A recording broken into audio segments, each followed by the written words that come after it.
disclaimer and a warning to anybody that's about to watch this video. The views and opinions in this video are just that, views and opinions.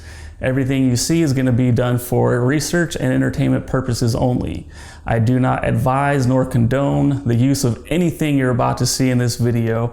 Everything is just for entertainment purposes only. Whatever you do with the information you get from this video is all up to you, but ultimately, don't be stupid.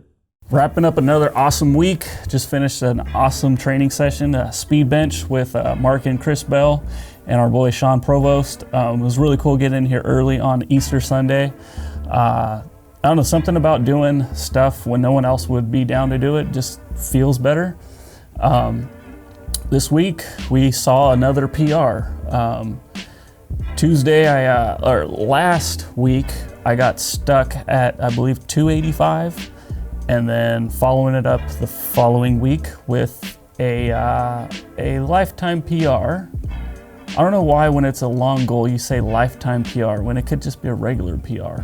Whatever the case, you guys remember when this whole thing started, 315 was the goal. That was the end goal, the end game, end goal.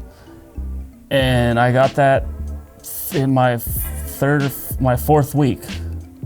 Just to kind of recap, I started the first week, 10 milligrams of ostarine per day. Second week, 10 milligrams. Third week, 20 milligrams with the addition of MK677 to help with the HGH and the appetite, which it definitely works. And then I started adding Blue Ox, which is a test booster from Enhanced Athlete. I've slowed down on the arachidonic acid because I felt like I was just getting beat up so bad in the gym that I would wake up and I'd feel pretty sore from the day before. And then I'd kind of just like, it just made me move slowly throughout the week in and out of the gym. Even though I hit that PR, I still feel like I needed to cut back on the arachidonic acid. So I believe I didn't even take it at all this week. So I cut that back down, and then I upped the Blue Ox test booster. At night, I started taking 4 capsules instead of the regular 2, and then I wake up in the morning and I take 2 more. I believe Tony wanted me to do 2 and 2. For some reason, upping it up to 4 kind of made me feel, even if it's all placebo, made me feel stronger, made me feel more manly because of the test boost. But everything else has been the same. This was the second week of 20 milligrams of ostarine per day. And what's great is it has a 24-hour shelf life and half-life. It would suck if it was a 24-hour shelf life. A lot of expired bottles of ostarine. The half-life is 24 hours, so I only need to take that in the morning, which is really good because with the hustle and everything that goes on, it would suck if I had to take it throughout the day because I for sure would forget. Bench this week was, it was great. I didn't go above 215, even though my buddy Riley that I was benching with said I definitely had 225 in me. I wanted to make sure I can accomplish 215 for 3 reps consistently. So that's what I did. Technically, if you want to dig for a PR, you can find one. I hit 215 for 3 reps, 3 sets. Last week was only 2 sets.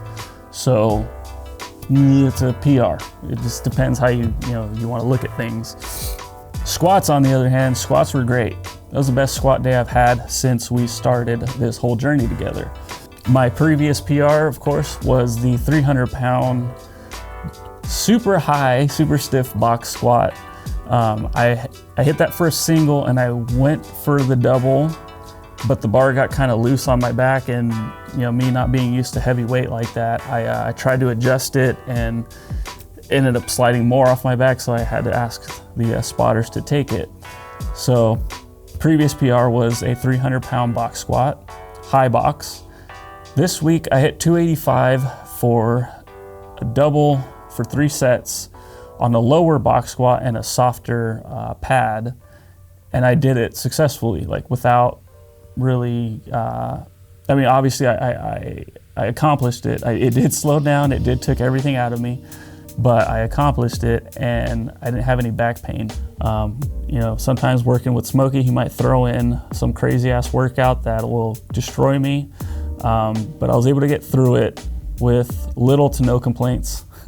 And then now moving on to the weekend, again, another podcast on Saturday. I had to facilitate a remote podcast for Mark and Chris Bell on Paul Saladino's podcast, which I highly recommend everybody go check out. Paul is one of the best dudes that we've ever encountered, and he has told me that I should not do SARMs, so I got to get him on the line and ask him all about that.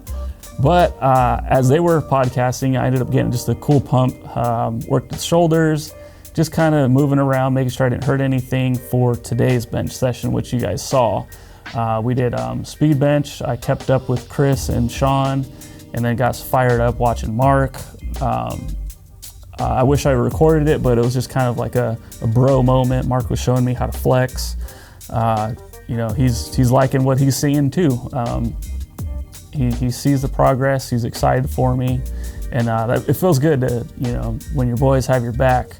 But yeah, today's session felt good. It is Easter Sunday, so I'm gonna go ahead and get the heck on out of here. My weight, I forgot to weigh myself because the original plan was to go get my body fat tested to get a 4-week progress check.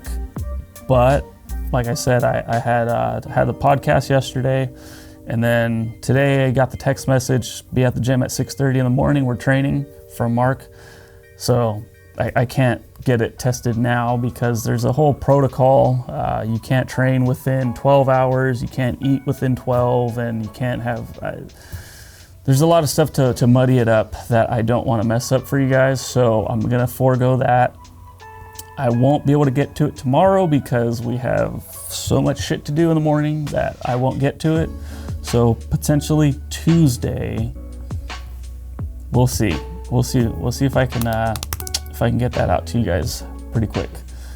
Oh, I totally forgot about this. This showed up at the gym mysteriously. I don't know if, it looks legit, right? And then this here, yeah, I don't know. I can't show you guys what's inside, but use your imagination.